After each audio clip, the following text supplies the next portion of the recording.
Welcome back to another edition of the Friday Golf Podcast. I am your host, Andy Johnson. It is the U.S. Open. We are here. U.S. Open week. It's Sunday, the U.S. Open.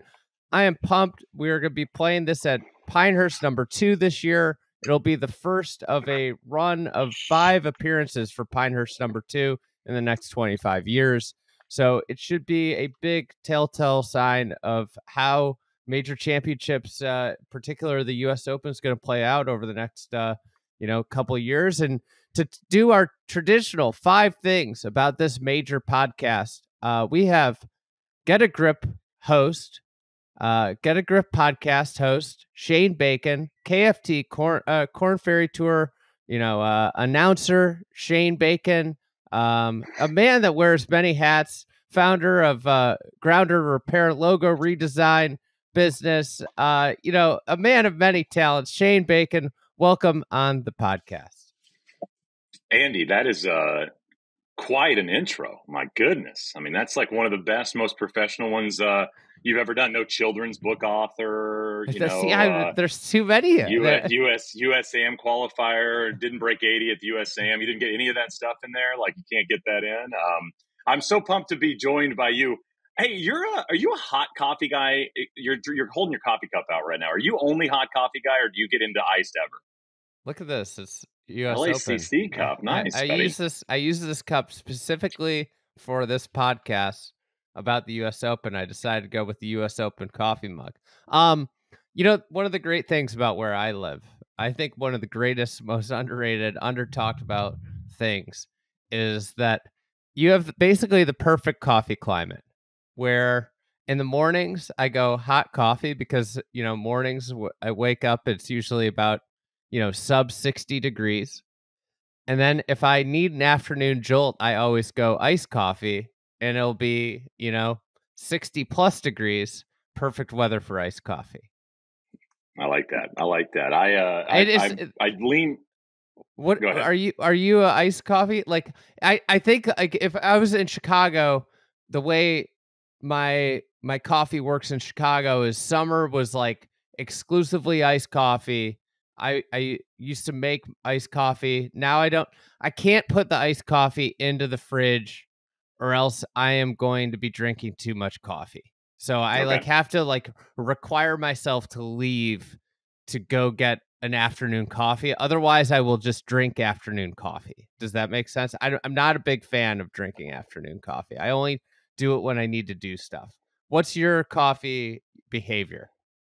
So, we're both partners with our good friends at Good Walk, who do just an amazing job with their coffee. I will make the cold brew out of their coffee. I'll get the ground coffee and then make it with the Toddy cold brew system. Yeah. And I'm pretty much a cold brew guy at this point. I'll have hot coffee on golf trips, like if you're abandoned, or, I was just up in Wisconsin, like Aaron Hills has great coffee in their cabins. I'll have hot coffee there. But if I'm at home, I'm likely going to have a cold brew that I make with Good Walk, or I'm going to go out and get a Starbucks cold brew or something like that, which I'm having right now because I'm on the road. I'm doing Corn Ferry this week, headed into U.S. Open. By the way, at this point, I think that cold brew might be the only drinkable Starbucks coffee. I think that's a very fair point to say. Andy, guess how many guys in the KFT event this week are playing in the U.S. Open next week? I bet you can't get it right. I can't. I know I'm not going to get the number right, but I was looking through it. I mean, you got like Tim Whiting, you got Isaiah Salinda. By the way, Veeding is how we say that now. Veeding. Do you know that? No. Yeah. I like. Swedish, so it's Veeding. I think I'm going to stick with Whiting because I like how skinny he is with the name Whiting. He's a very slender guy, and I think it just ruins the whole I always love when you have names that contradict the appearance of someone. I agree wholeheartedly. We had 7 guys in the field at the BMW were playing in the U.S. Open. Frankie Cappan.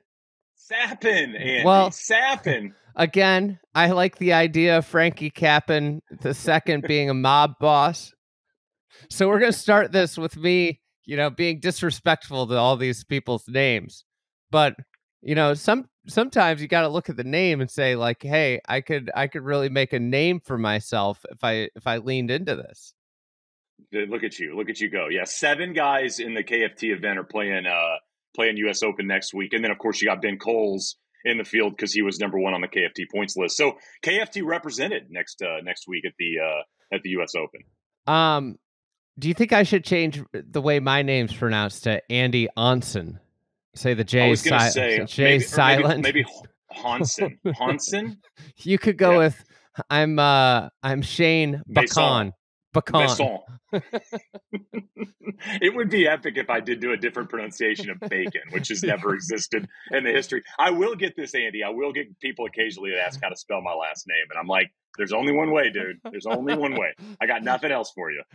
Well, that was one of my things. I think kind of how I'll always remember Xander, our most recent major champion, the champion of the PGA Championship last month. How I will always remember him. I will always remember watching him, Cameron Champ, and Trey Mullinax play the first round at Erin Hills U.S. Open. They were basically 3 qualifiers. I think maybe Champ might have had some exemption, but I think they were 3 qualifiers. They were at the end of the bus on Thursday afternoon, and they were all playing pretty good golf. Mullinax and Xander in particular were playing great golf. And Xander kept it going, and it was really the standout early performance in his PGA Tour career that launched him into really a star. He became a star shortly after. He carried that performance, that confidence that he gained from the US Open, which he qualified into a, what became a really stout major championship career, up to his win at the PGA Championship. So Xander Schauffele is like a great example of what qualifying for a major can provide. There are a lot of world-class talents that have qualified into this tournament, that wouldn't be in the Masters because you have to be a world-class talent with world-class results to get into the Masters. The PGA is similar, where the only way you're qualifying in is with results. This is a championship that allows world-class players to qualify in. It allows world-class amateurs like yourself to get into sectional qualifying and have a chance to qualify in.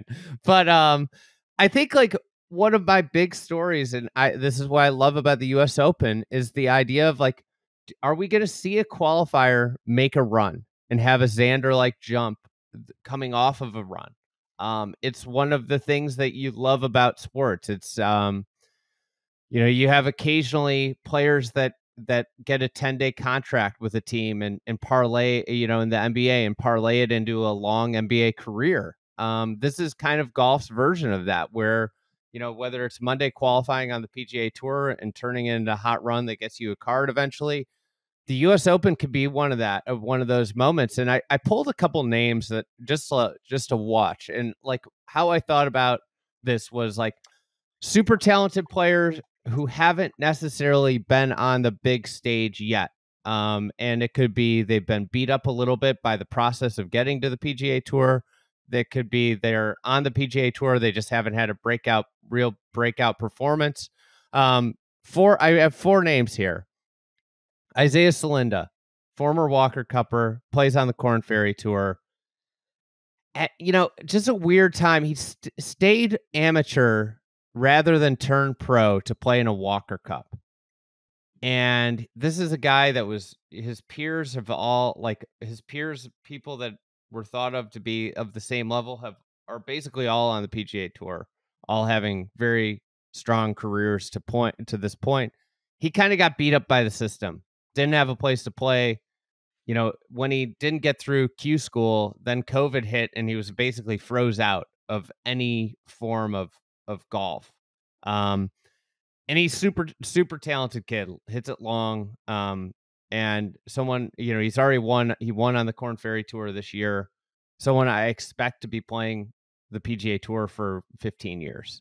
Andy, on that too, easy to forget that Isaiah played excellent in the amateur at Pinehurst No. 2 back in 2019. I mean, this is a guy that made the round of 16 And, it ran into one of the other great young players that were in the field that week to lose and not advance to the quarterfinals, but has experience at Pinehurst No. 2, has experience in USGA championships around Pinehurst No. 2, which I think is going to be really, really important. This feels like, Andy, and you would know better than me, this feels like a golf course where the more you play it, the better you understand like where to go and where not to go. And to me, when I think that could be a good thing or a bad thing there. Well, I think for the pros, it's a good thing. I think for idiots like you and me, it's not so good. But, I think that seeing this place, the way it played, I was out there covering it for the amateur. I mean, it was spicy. It was firm. It was what you'd expect Pinehurst No. 2 to be. So I think him being involved in that is also a good thing for his chances. Another name along the same lines, and his former teammate, Brandon Wu, who plays on the PGA Tour. He was the medalist at that USAM. He qualified in out of the Dallas one with all the pros. Just another name. He played on tour. Obviously, a very decorated amateur career and has been on the PGA Tour for a couple of years. Just hasn't broken through. Another name, Rico Hoey, who played great on the Korn Ferry Tour last year. I think he hasn't had a ton of starts on the PGA Tour. It's kind of a weird year, I think, to be a PGA Tour rookie coming out of the Korn Ferry Tour. Yes. If you want to play golf, it's a weird year. It's a very strange year. And then the last one, who I think you look at like the live players, and I think a lot of them have probably maybe regressed a little since they went there. But a young player who I've been super impressed with, who I think has really worked, who's improving at a very quick rate, is David Puig, young Spanish player. And he qualified in. I think he's been like super. What's been impressive about him, he's playing on this tour where, money is no object of anybody, concern of anybody that's playing somewhat good golf there. And he's been out grinding on the Asian tour and weeks off, trying to up his world ranking. He clearly wants to. I think he's got. This is all anecdotal, just for observer from afar. It seems like this guy wants to be a world-class player, and by what I mean a world-class player, playing in major championships. So he qualified and was the medalist at Lake Merced. And I'm super interested to watch him continue to evolve. I think he's only like at 21 years old right now. So. Well, so that kind of leads into something I have as one of my 5 things, Andy, because I think you're on to something here. I mean, the U.S. Open, it's one of the great events in sports because of what you just said. Young players can qualify in. Guys like Ben James, who I think is headed quickly to the PGA Tour. I mean, medalist, shoots 64 in the second round there to qualify for the U.S. Open. Made a run last year at the U.S. Amateur. Great young player. And then I was thinking about some of the maybe more notable names that qualified through sectionals, and I think Harry Higgs is obviously an easy pick, considering the way he's played on the Korn Ferry Tour over the last month, couple of wins there. I feel like Harry's got a lot of confidence coming in. Feels a little, Andy, like what we saw with Jason Gore years ago when Jason Gore was playing awesome golf, I think at the time on the web.com tour, and then gets to the U.S. Open and contends and, gets himself, I think he was in the final pairing on Sunday there at Bethpage Black. And then Zach Blair, I think, is a name we should obviously, focus on as well, just considering how good the short game is. The Pinehurst No. 2, as we know, will test a lot of pitch shots and shots around the greens. I don't think you've got to be overly long to play well at Pinehurst No. 2, especially as firm and as fast as it's expecting to play. So I feel like ZB coming in with the way he's been playing is somebody to at least circle if you're looking maybe outside the top 30 names in terms of favorites. But one of the things I wrote down, Andy, is Pinehurst No. 2 U.S. Opens.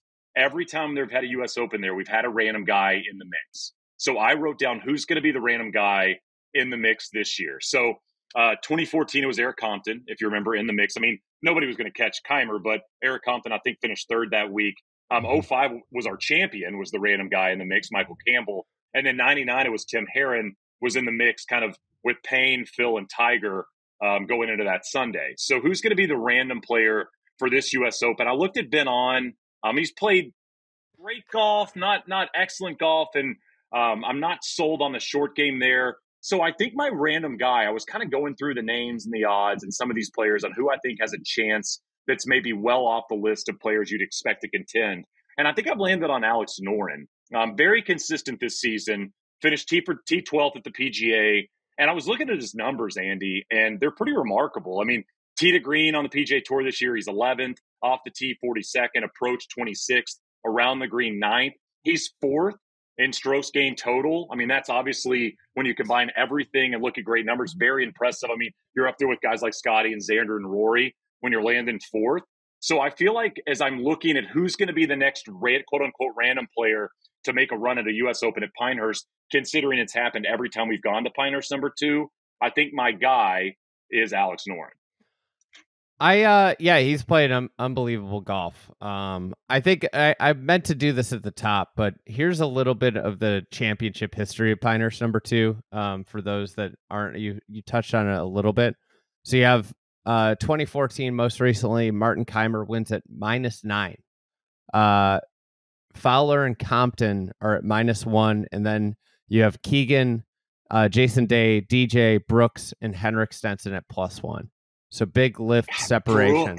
Andy Brooks just sneaking in there, man. Just that was like the nobody. First big Brooks moment.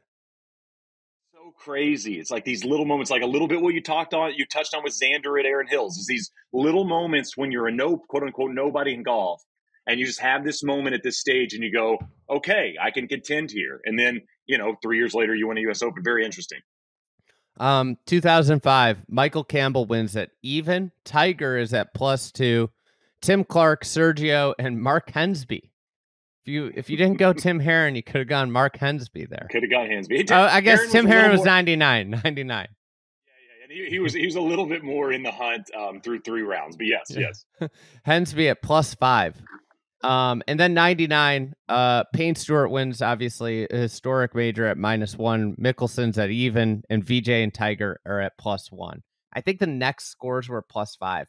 I think one of the things you see with Pinehurst is it does, through 3 of these, and we'll see what happens, it does really allow people to lift and separate. Yep. I think it's just the challenge of just the challenge of approaching these greens, I think, is what creates that lift and separation.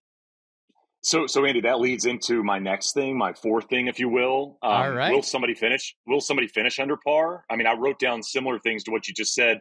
2014, 3 guys finished under par. 2005, nobody finished under par. 99, 1 guy finished under par. In the 3 U.S. Opens headed into 2024, we've had exactly 1 player better 1 under par at a U.S. Open at Pinehurst number 2. So I just, we talk so much about these U.S. Opens. Like, what do we want them to be? Do we want them to be tough? Do we want them to be brutal? Do you want guys to go out there and still be able to make birdies? This place feels like a golf course that you're just not going to see people touch double-digit under par unless you're absolutely lapping the field like we saw with Keimer, right? And so my question to you is, and I talked to some people over the last couple of days preparing for the podcast that either live in Pinehurst or work for the USGA and around the U.S. Open, they're saying conditions are where they want them to be. It is firm, it is fast, it is tough. It's going to be tough again like they're expecting it to be. I don't think they've had a ton of rain, Andy, in the area over the last couple of weeks, which I know they want. They want it to be relatively browned out. So it feels like we're setting ourselves up for another U.S. Open where if you go out and make a whole bunch of pars, you're going to be in the hunt. Do you see the same thing? Yeah, I just think this parlays into my kind of golf course thing. I think it's just a brutally tough place to play golf. There are certain golf courses that are just naturally hard, and this is one of them. I don't know if naturally is the right word since the greens are propped up and artificially hard, I guess, and intentionally difficult. But I think this golf course is just it's just so difficult to get comfortable on it. And I did a podcast with Garrett where we talked about this a lot right before this one. But every tee shot seemingly plays a little bit on a diagonal, which means you have to pick line and distance off the tee. That's an uncomfortable way to play golf. It's a huge juxtaposition from our last major championship host, Valhalla, which was just bombs away. You have to, and then when you're approaching the green, I think what's the unique thing. The targets are just so small, and with the way modern golf, this is what I'm excited to watch. Like one of my 5 things is just like modern golf has this theory of like you got to aim 5 yards right. Like you just always aim away from it. It's not modern golf. It's golf with a brain. People have been doing this for years. But the idea of, hey, that pin's tucked left, you need to aim 5 yards right and be happy with the dispersion. I think that works really well when there's rough catching the ball.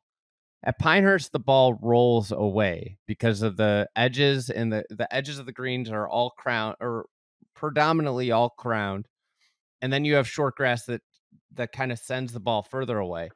I think that like just generally disrupts the formulaic nature of this strategy that people deploy.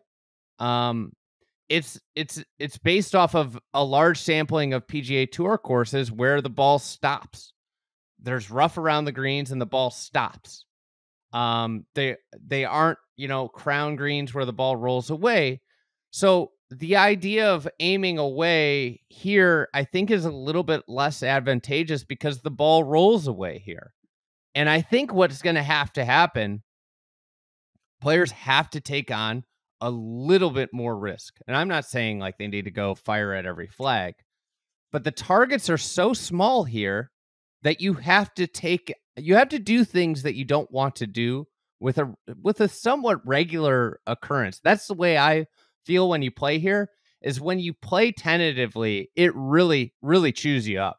Like it is, if you're not playing committed golf and really confident with your golf swing, you don't have much of a chance here. I don't know how you feel about it. Yeah, I mean, I think you're spot on. I mean, I played it last year. I played it a few times. It's one of my favorite courses to play because of how much you've got to be thinking all the time, and also to your point, it's a lot of step up and hit a golf shot, which I think major championship golf should be. I think there should be a lot less. We can bail out here. We have to hit the golf shot on this at this spot at this time, and if I don't pull the golf shot off, I've got to hit an unbelievable shot just to save par. Right? I feel like Pinehurst #2 is an easy place to get to 3 and 4 over, and it's a super hard place to get back to even, right? There's not a whole bunch of birdies out on this golf course. The par 5s are difficult. The short par 4s are difficult. And you said it. I mean, even with the sand wedge and a lob wedge, I remember last year, I was playing with some very good players. I played with a buddy of mine that played mini tour golf, Joel Klatt, who's, a scratch golfer. And, you're 4 and 5 holes into it, explaining to them that there's not really any place to bail, right? I mean, you can maybe hit it 15 feet away from, if the pin's left and there's trouble, you can maybe hit it 15 feet to the bigger side of the green.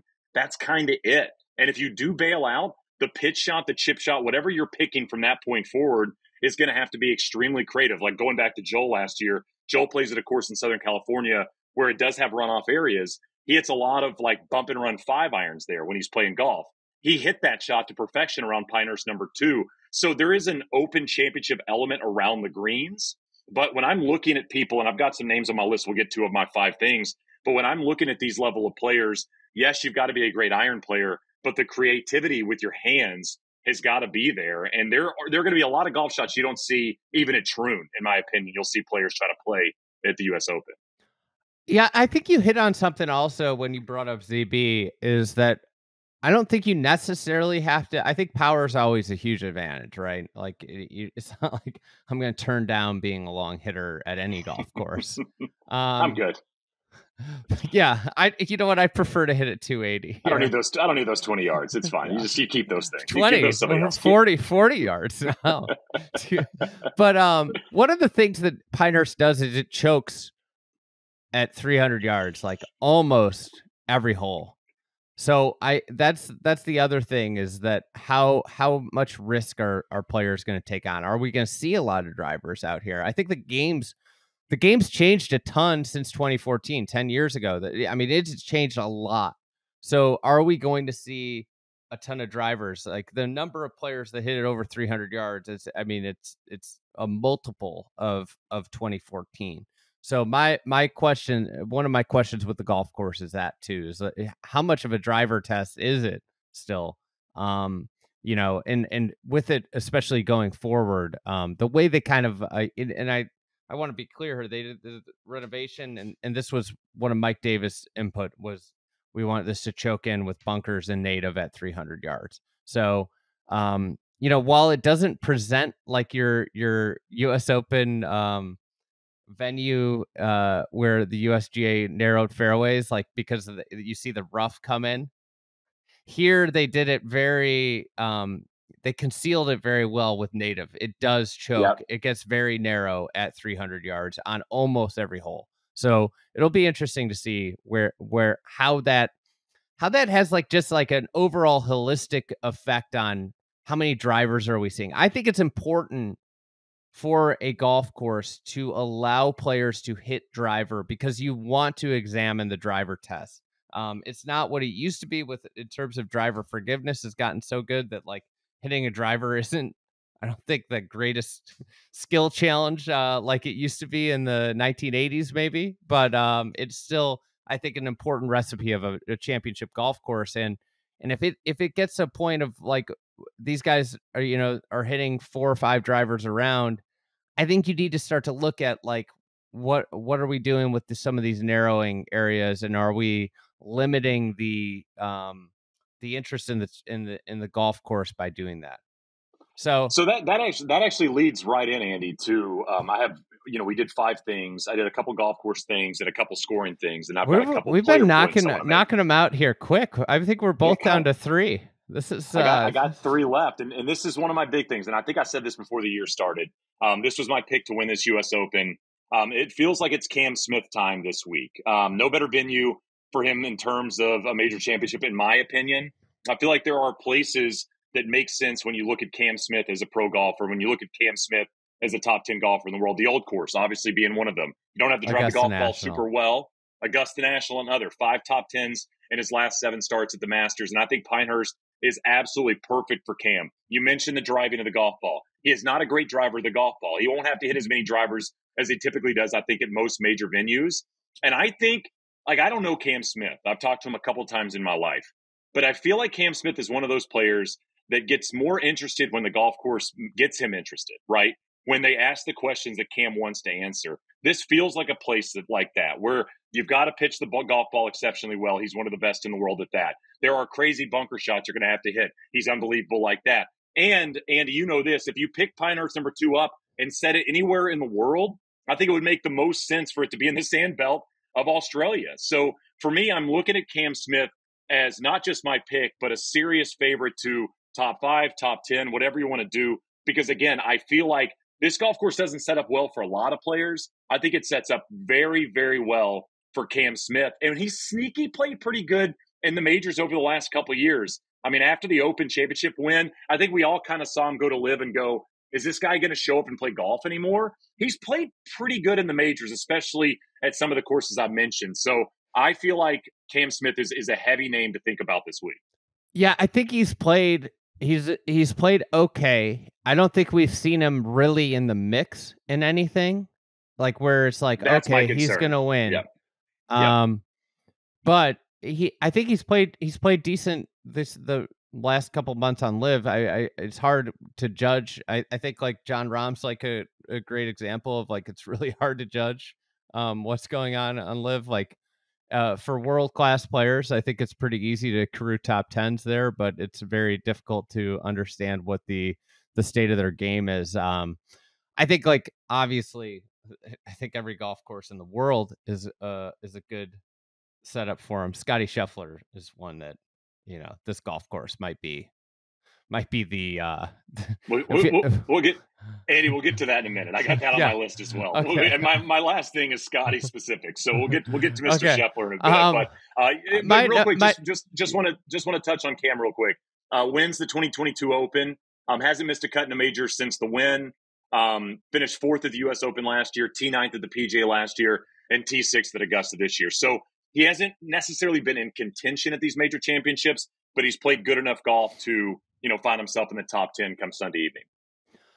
Yeah, and when he's going, I think like a great approach player too. So I think that's the other aspect. Like, I think if you're everything from after the tee shot into the green, he's a top 5 player in the world, and I think that's super important at Pinehurst number 2.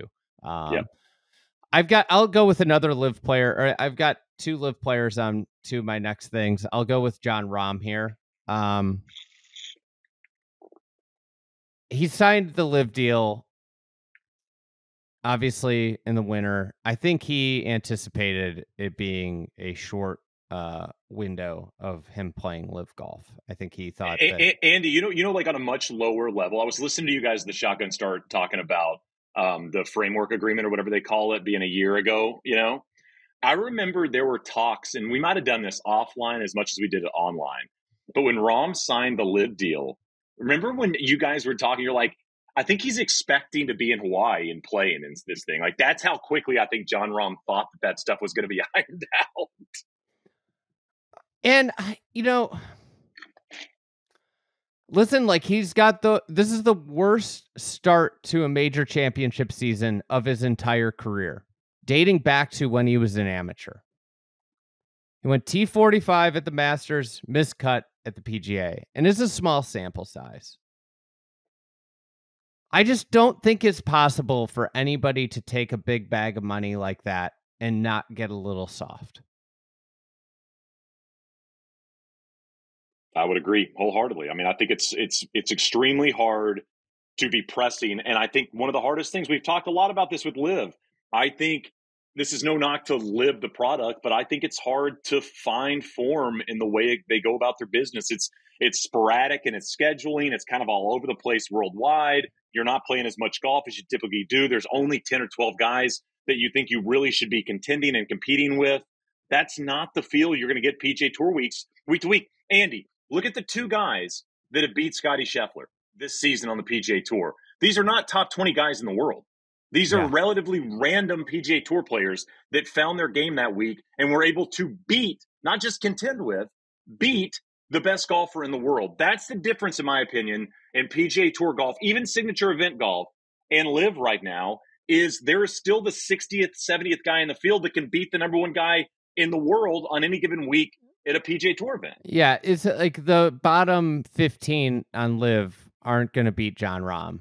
No. And I mean, it might be like a sporadic once every 30 times might beat him, but not like have a chance to beat and they beat him in the sense that Jon Rahm plays bad and finishes 15th and they finish 14th, right? Right. I think there's an adjustment period, and I think you can play, and we've seen people play good major championship golf from live. I think the important caveat here is there's an adjustment period. You have to, like, Jon Rahm is, to me, seems like a very much a creature of habit. Like, he likes the way things are, like, and this is the way things are. This is the way I do things.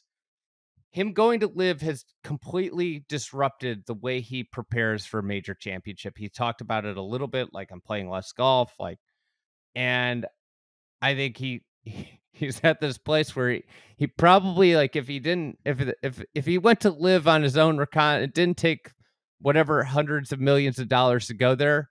I think we'd hear, like, this is just, you'd probably hear a very candid Jon Rahm being like, this is not working for me. I think I need to do this. I need to do this. I wonder how much practice and prep he had in his life before maybe the Masters, outside of playing these, 3-round events. Like, listen, like, Jon Rahm's a level of player. He's a generational talent in a 50-person field that's got a very weak bottom of the field. You can roll out of bed and finish in the top 10 when you're this talented. Yep. So I think, like, there's, like, this smoke of, like, oh, he hasn't won, but he's been, top 10 in every event on live. That's not an accomplishment for this guy. And I'm sorry that I'm holding him to a higher standard, but after last year's Masters win and near miss at the Open Championship, contended, at the Open Championship T2, the year before, he finishes top 10 in every major. 2 years ago, he finishes top 10 in every major, contended in a bunch of them. This is, like, is this guy going to get to 6 or 7? He's in his like late 20s at this point. This is the time. This is the time. This was supposed to be this. When you look at his career, when you zoom out, this is one of his 5 or 6 years of the meat of his career, and he's off to the worst major championship start of his career. Now, could things turn around? Could he win this week? Absolutely. But, like, you know, when we zoom out, when we look at, like, I'm sure this thing's going to get resolved. And we're going to have people playing back together. Maybe, probably not next year. Maybe it's the next year. When we zoom out 15 years from now at Jon Rahm's career, if the major championships don't kind of turn around this year, I think Jon Rahm will have he's never going to regret the 300-400 million that's in his bank account, but he will have a regret of, you know what, I wasted one of my prime years of my career.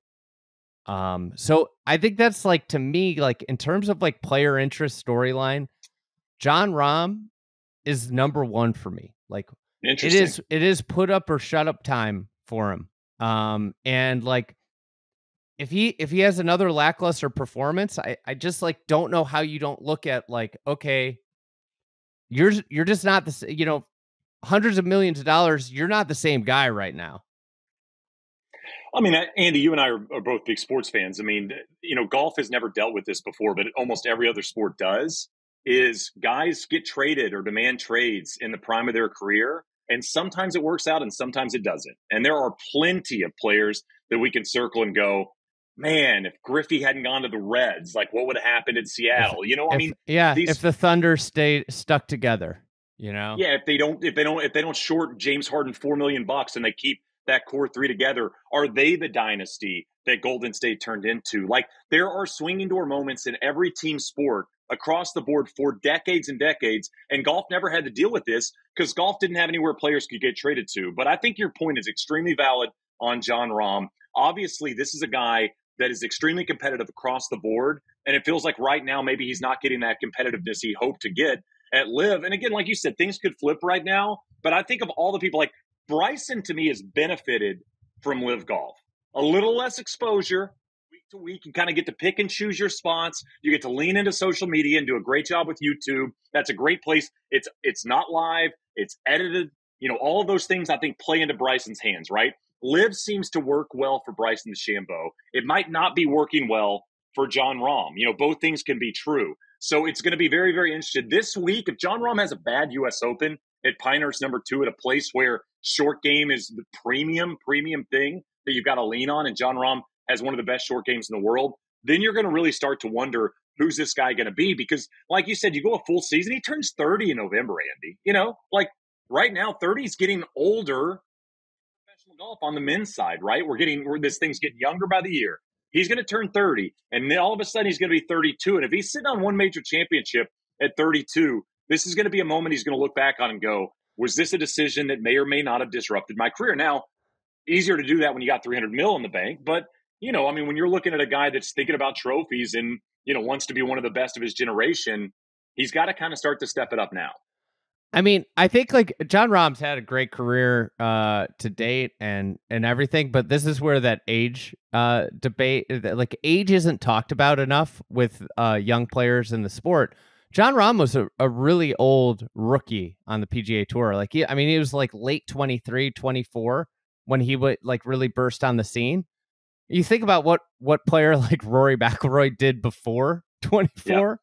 Yeah. What I even like, I always think like Joaquin Neiman's a great example. Joaquin Neiman's still like only 24. He's been out there forever. And it's like we and I think like this is a part of like, this is not besmirching Ludwig at all. I think I've been super impressed, but Ludwig's 24.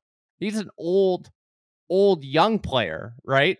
And I think like age needs to be, especially with golf, it wasn't as important when it took people a long time to figure out like, the courses, how to play the courses, when everything wasn't as dialed in as it is now, where it's never been easier to be a young player on tour, with the data and TrackMan and everything. But like age is always an important thing to consider, because we're gonna see, we're seeing less and less players. Like, I mean, 40 used to be like you're still a favorite, and 40's like, Yep. I can't believe this guy's 40. Like, look at like Adam Scott and Justin Rose or and Justin Rose playing well in these majors. Yeah, it's Jason like shocking to see it. Jason Day is an old man, and that used to be like kind of like a normal age to be on the PGA Tour. So crazy. I think it's just an important thing to note with these players and I think like PGA Tour U has created this like very big incentive for the top players to stick around with that card.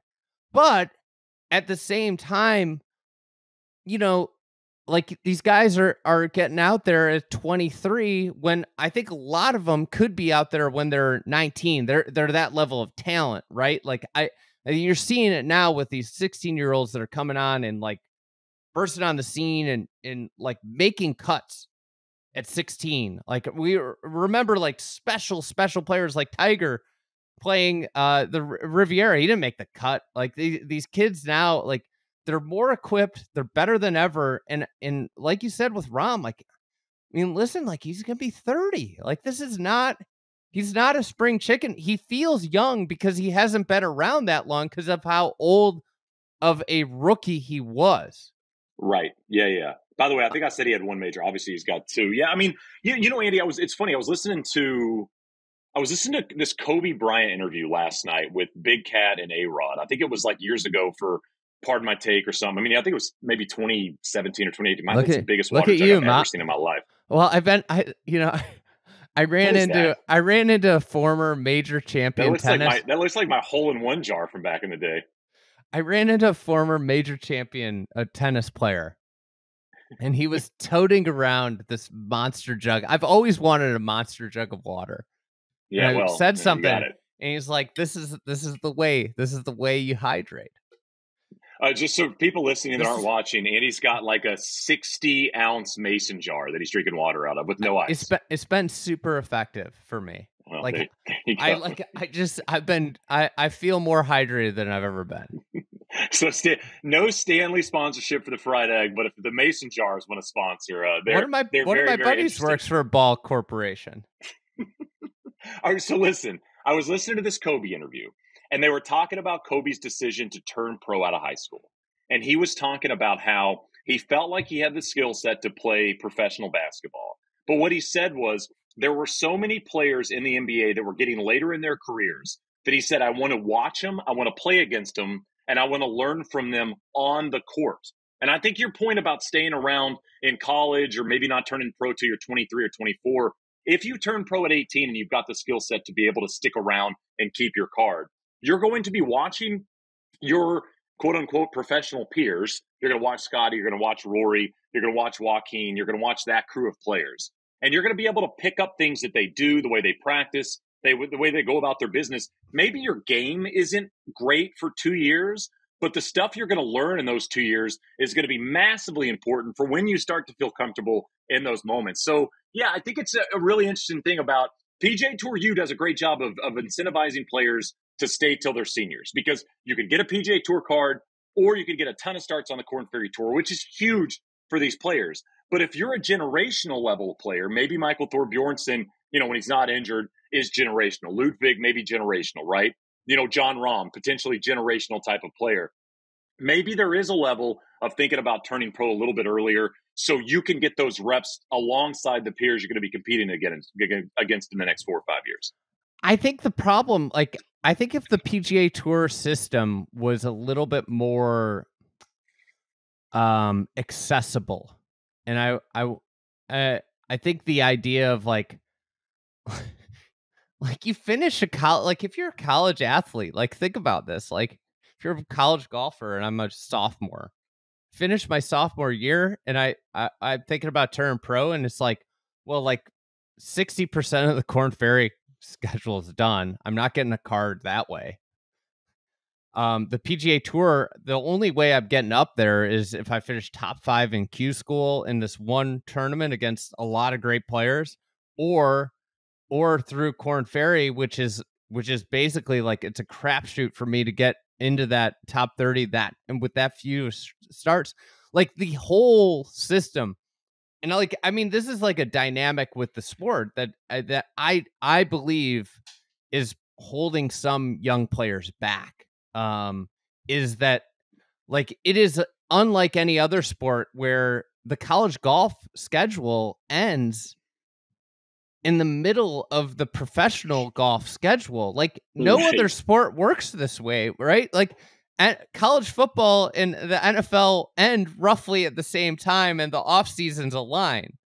The NBA, like college baseball doesn't just extend through the summer. It ends in the spring.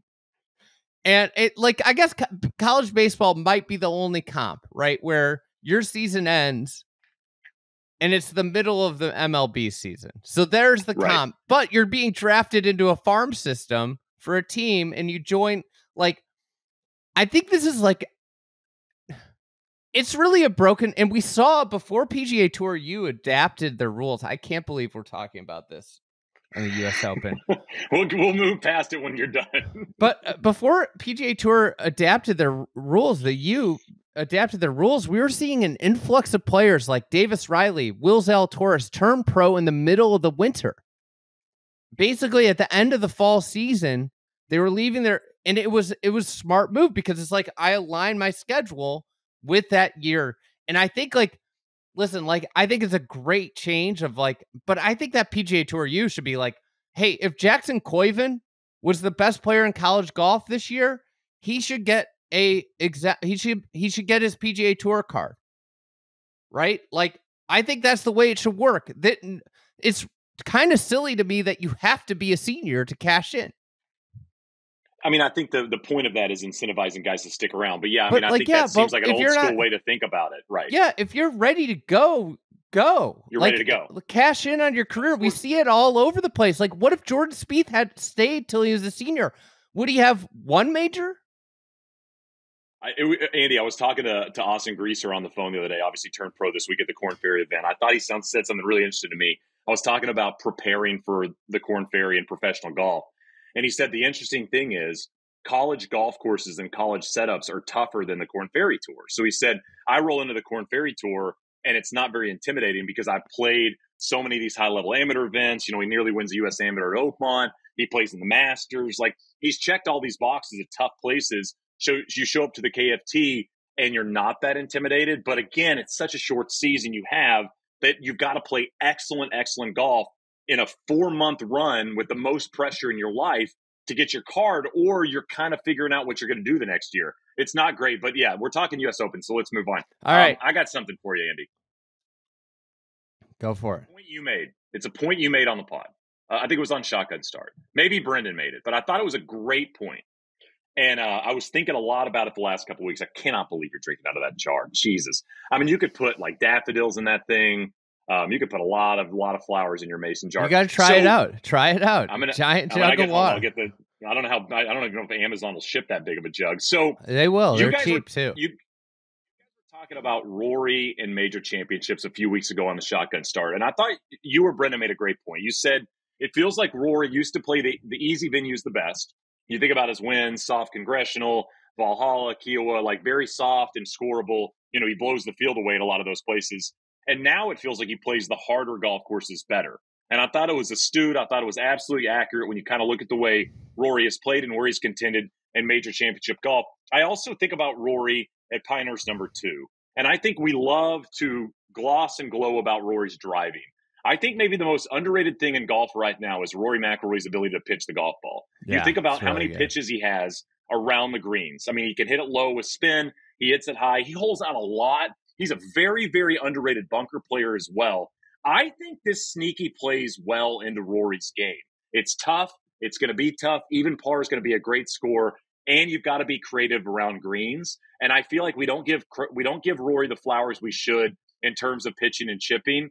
And I feel like he's going to showcase that this week at Pinehurst No. 2.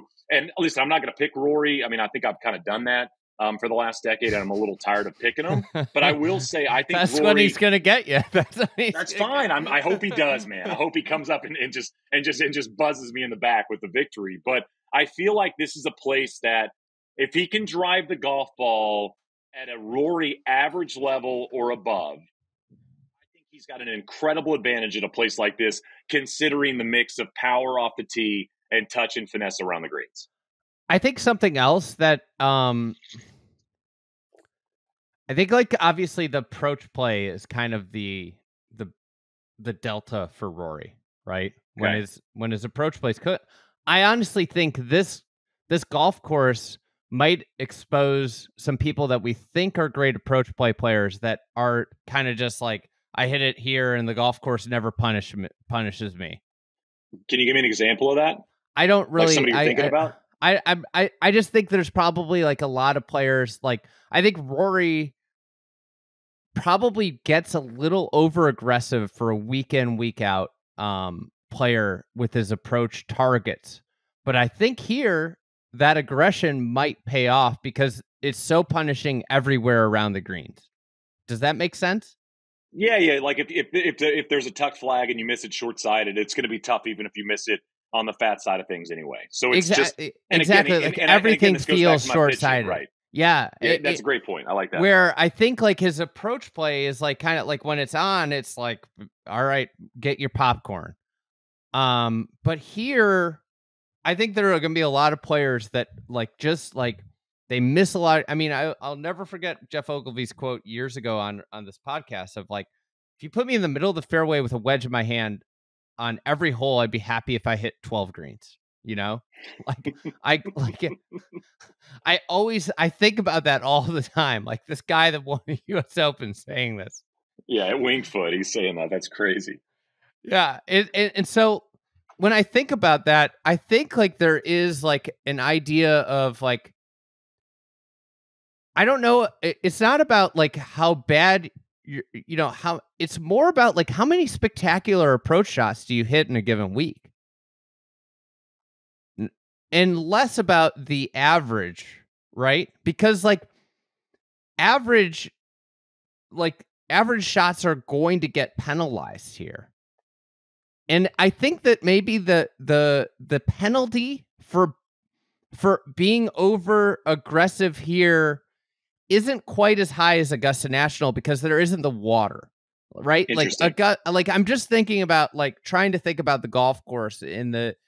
I think you can be a little bit more. It feels like a golf course that you shouldn't be aggressive on, but it actually, in turn, is a golf course that you might want to be a little bit more aggressive on your approach play because if you short side yourself versus fat side yourself with some of these pins, it's not a big difference. But at Augusta National, if you short side yourself, you're just dead. You're making bogey. Yep. And there's always a good place to miss. I think like the good place to miss at Pinehurst is where 15 handicappers miss. It's short of the green. These guys aren't going to be like, I'm gonna play it to short of the green and pitch up. Like that's right. not that might happen if they're in the waist sometimes, but that's not the way professional golf works. Which is why this golf course is so playable for a 15 handicap.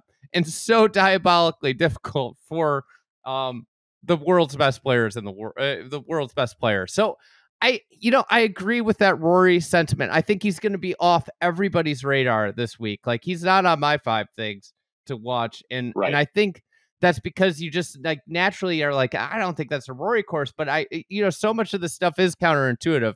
All right, I have Bryson on mine. Nice. I think he's been kind of like a sneaky, maybe the story of golf this year. I mean, Scott, you still have to say Scott. Have to say Scotty. You'd have to say Scotty and Nelly above Bryson, but I think Bryson's probably in the top 3 or 4 storylines. I agree with you. We've seen him specialize. Like he specializes in that Valhalla, Winged Foot, Oak Hill, narrow fairway, thick rough type setup, right? That's where we've seen him play really well. This year, his Masters was like a revelation. Like, oh my God, like Bryson's playing well at Augusta.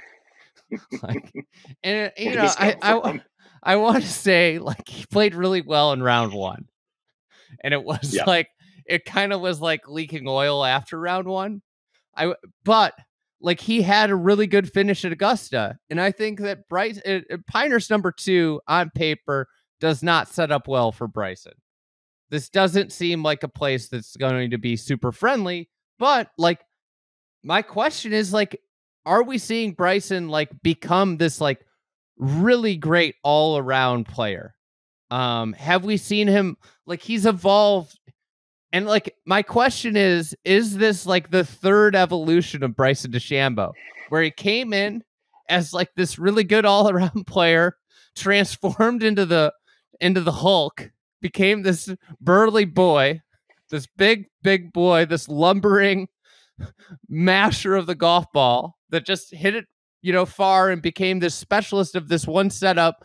And now has he evolved back into maybe into the best version of him, the best where he can hit it long, but he has all the rest of the skills. Like, I think this week is a really good barometer of like, can Bryson, like, I think Bryson's became the specialist. Like, okay, this type of course, like, but is Bryson now like any golf course you put him on, you have to consider him a top 5, 7 favorite.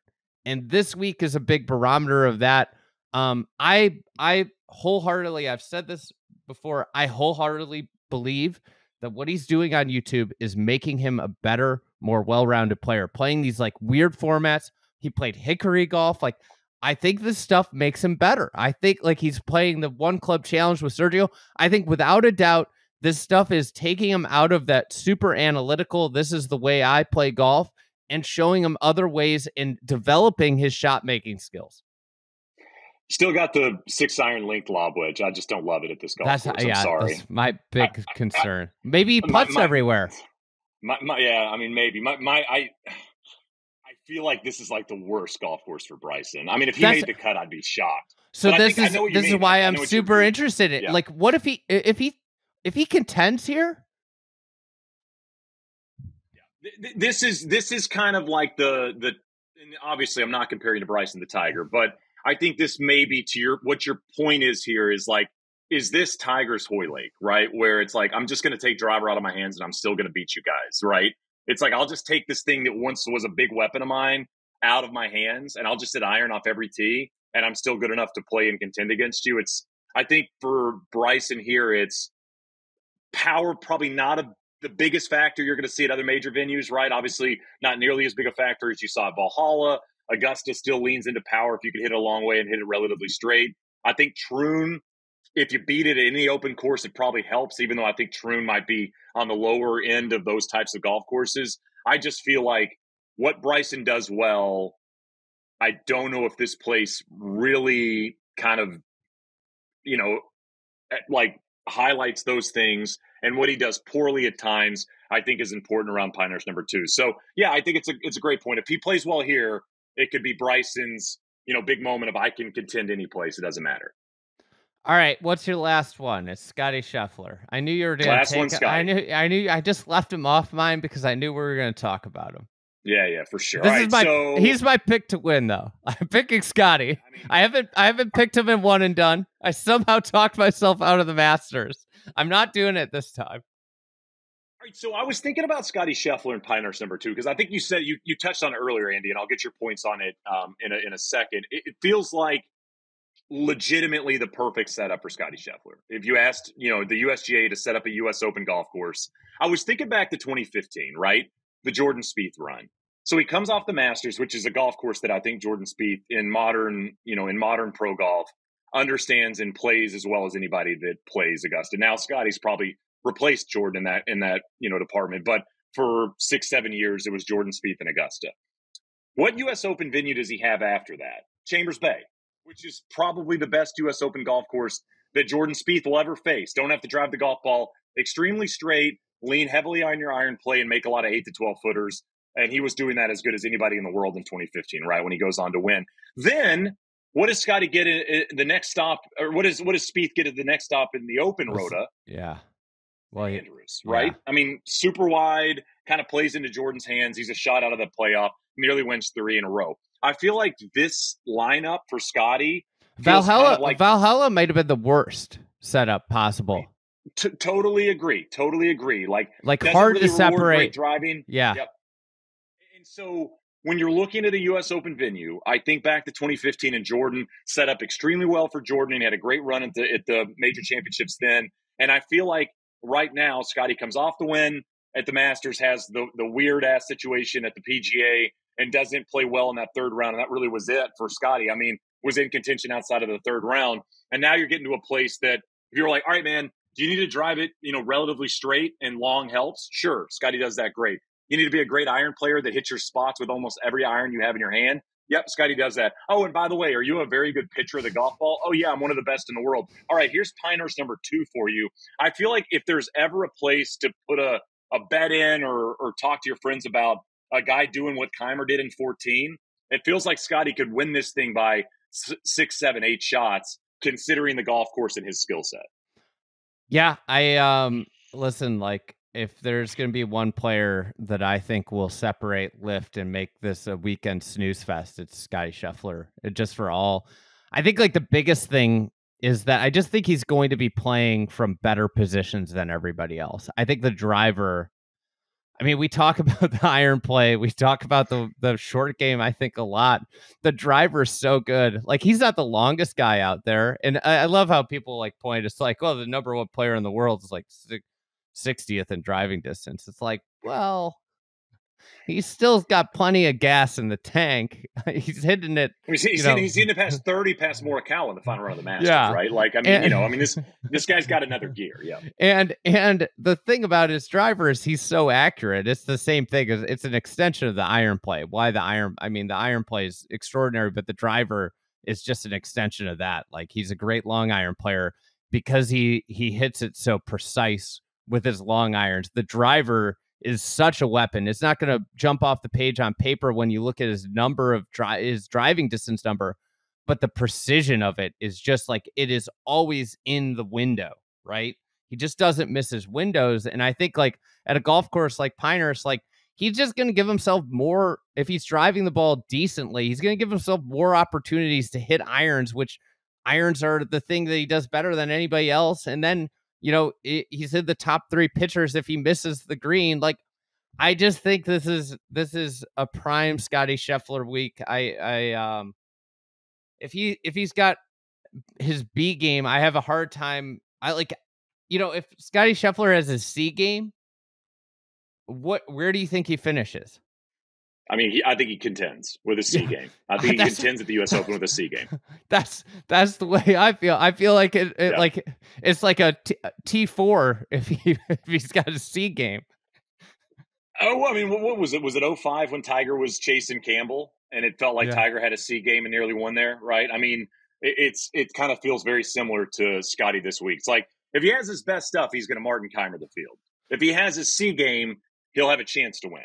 And I mean, that's the scary thing. And I think, Andy, everything you said about Rory and aggressiveness with the approach play, I feel like that could all be applied to Scottie, if not applied heavier to Scottie, where he can be more aggressive knowing I can miss greens and still get the ball up and down. I think that's an interesting, Scottie's a super conservative player. I think that's like, I think that would be my one thing where, like, what's the adjustment period for him to possibly shift his strategy to become a little bit more aggressive? He might be right out of the gate. I think that's like probably an underrated thing that people don't talk about with Scottie and Ted Scott is those guys seemingly prepare for golf courses as well, if not better than anybody else. And I think it's easy when you look at like how he hits the ball to say that, but I think their game plan in general, like Scottie doesn't like give away stuff. So I think I have some faith, like you're saying, like, I think like if it becomes who can take on a little bit more risk better than anybody else is the guy that hits the best iron shots on tour, right? Yes.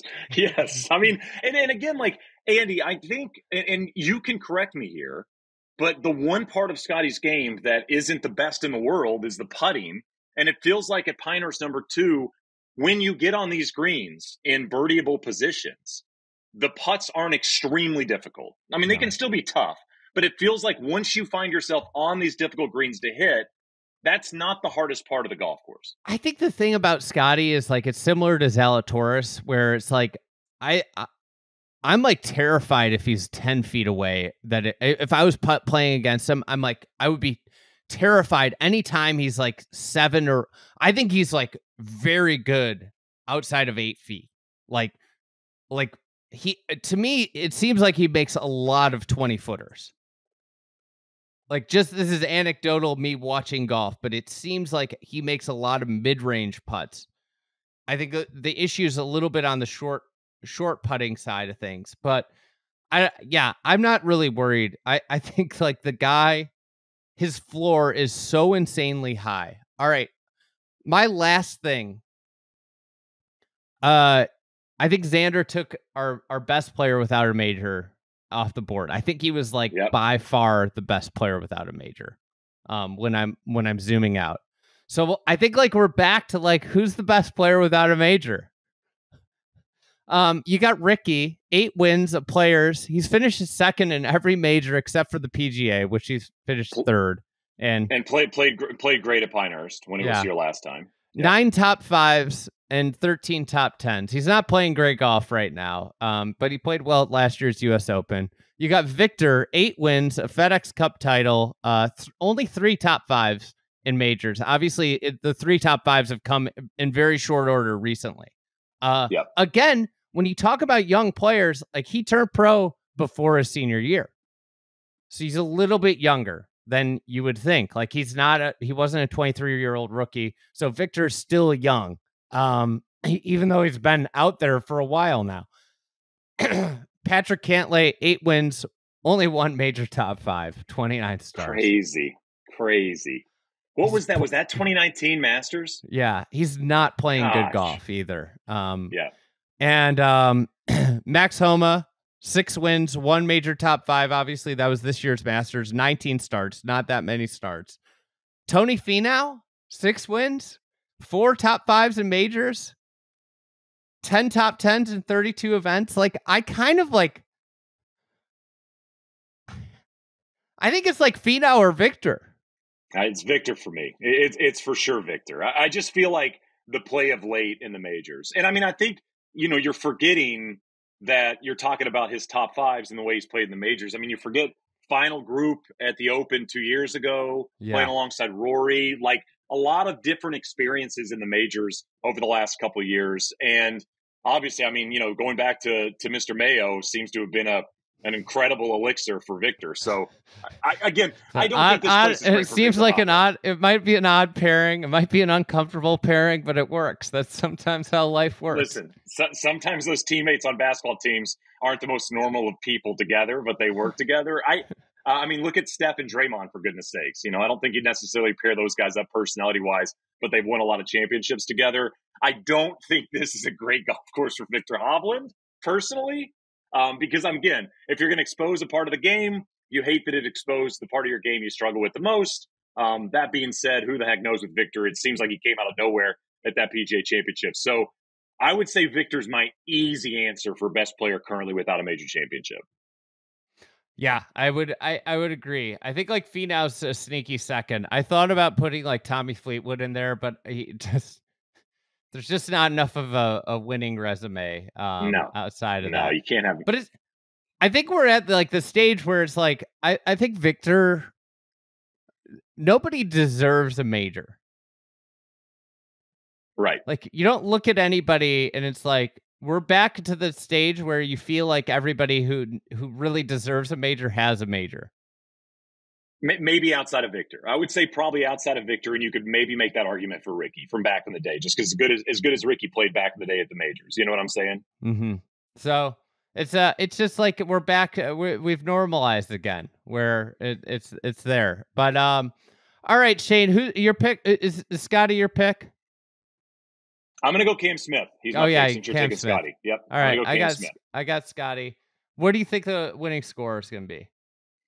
I think 3 under wins. I think I'm going to go to 6. Wow. Okay. Only one person ever at a U.S. Open at Pinehurst has got to 600 to win. So, I mean, actually, only one person's ever gotten to 300 to win. So we're both kind going off the norm over the last few years. So, all right. Well, this should be a great US Open. Look forward to watching it, and hopefully, people who listen on Sunday morning will listen to your final round broadcast at Corn Ferry. Corn Ferry BMW, baby, jump in. I think we're on at maybe like 7 p.m., 5 p.m., something like that Eastern. Just Look at you'll that. figure it out. There'll be a few thousand people that will listen to this by then. There you go. All right. Thanks, Shane. We'll talk to you soon. No problem, buddy. Anytime.